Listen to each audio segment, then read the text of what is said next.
These are more names than I think I've seen. Armed with a list of names a mile long. Many he knows, many new ones. I'm ready. Let's start. So Drew's first? Yes, sir. Great. Director Rod Lansbury has his crew get down to the business of auditions for the cast of Les Misérables. So turn the page and it gets scarier. Nice. I'm going to have you come back on Thursday. I don't know what time yet. The first day was impressive, to say the least. We knew when we announced the auditions, we usually, in the past, we've had to cut auditions down simply because the day gets so long and spread out and you have big gaps. By the beginning of last week, it was obvious that we had a lot of people auditioning. That's beautiful.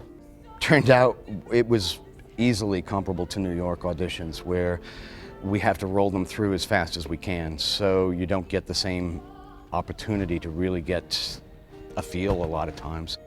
With yesterday, we just came short of 100 in the day, of 100 auditioners. And that doesn't include the 40 on a wait list if Rod can work them in at the end of the scheduled day. Which doesn't look good at this point. And we go back to it tomorrow, and tomorrow is actually even larger.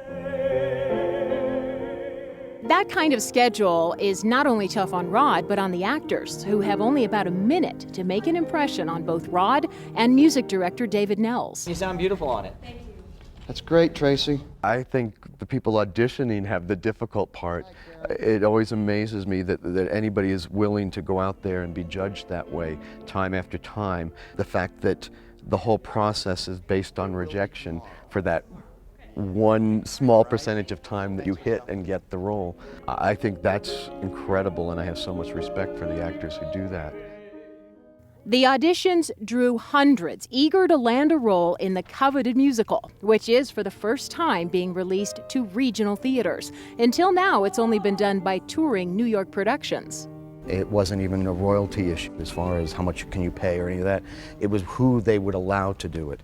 And they allowed 15 regional theaters in the country to do it, and we happened to be one of them. So it's a great honor. Then it was really scary, because now suddenly we have it. So now what do we do with it? Part of the answer turned out to be easy. Kickstart the new season with this famous production. One of the things we feel we do best are musicals, and our theater productions, they tend to be the most popular with our audience. But it would send the Arvada Center's famously fast-paced production schedule into an even higher gear. Nice, Rana. It was a hectic day. You spend a lot of time using your instincts and that first impression you get with it. With just our musical director, David Nels, and I trying to get through them all. Nice. Turns out the callback list is also quite large. Are you available Thursday? He starts trying to pair people in his mind, but the day is long. And when you've got 100 people you're doing that with, and we'll have another 100 tomorrow, it makes your head spin. It's the largest turnout for auditions Rod has seen in his 15 years here. Which says a lot for the show and the show choice. Just do it. Go for it. But it's far from done.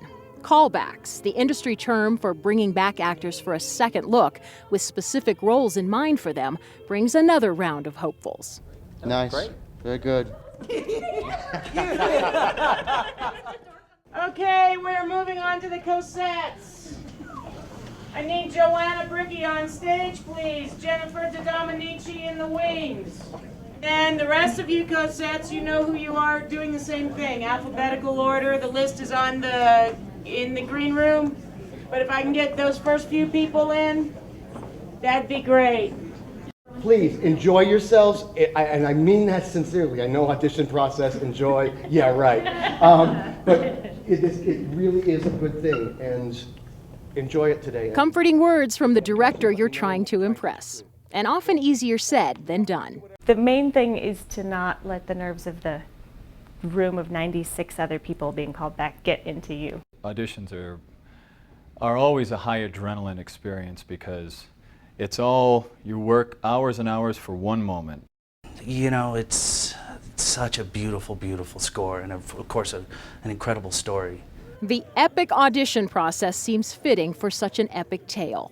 It's basically the story of Jean Valjean, who, as a young man, steals some bread for his family. Songs tell the tale as Valjean serves his prison time and then manages to start a new life in another village. But his criminal past is eventually discovered. With the story told entirely through song, Valjean's role will be the toughest to fill. It's such an incredibly difficult role. The vocal range is amazing, and that high B at the end is really tough for a guy. While the Arvada auditions drew lots of options for many of the roles, New York drew more.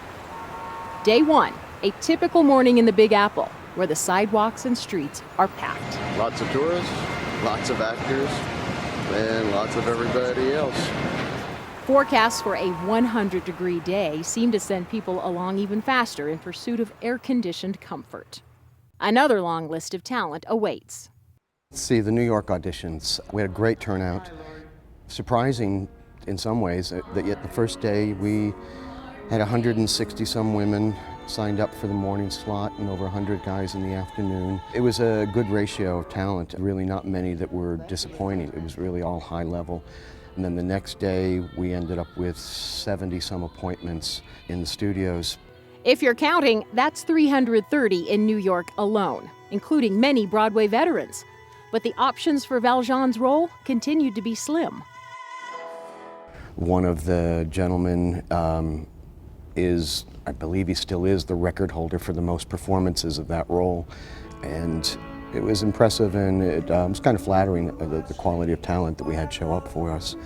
Although the weather was miserable and hot, it was really a productive 4 days, and we just increased the options we had here. On the heels of New York, more callbacks in Arvada before settling in for a production meeting to select the final cast. Okay, let's look at eponyms. Wait, understudy for Cosette, where would you go? I'm not sure. Then when we're done with it, I want to go back.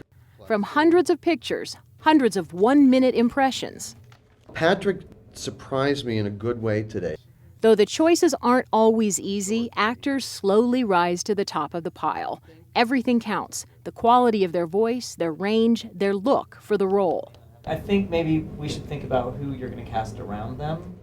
How the cast members match up to each other, how they move on stage, and so much more. One is younger, his voice is thicker. Yeah. I mean, I'm a fan of a thicker voice. Well, I think there's a more mature tone to him. Yeah. With the clock ticking and an unforgiving production schedule facing them, Rod, music director David Nels, and choreographer Kitty Hilzebeck find agreement on 26 cast members. But we're in agreement with Dan? Yeah. We, I think, felt pretty strong. Most of our choices were the same. We pretty much fell into the same place with them. So luckily, we actually did leave yesterday afternoon with a final cast. I slept on it, woke up this morning, and didn't want to change any of it, so that's a good sign. And one step closer to opening night.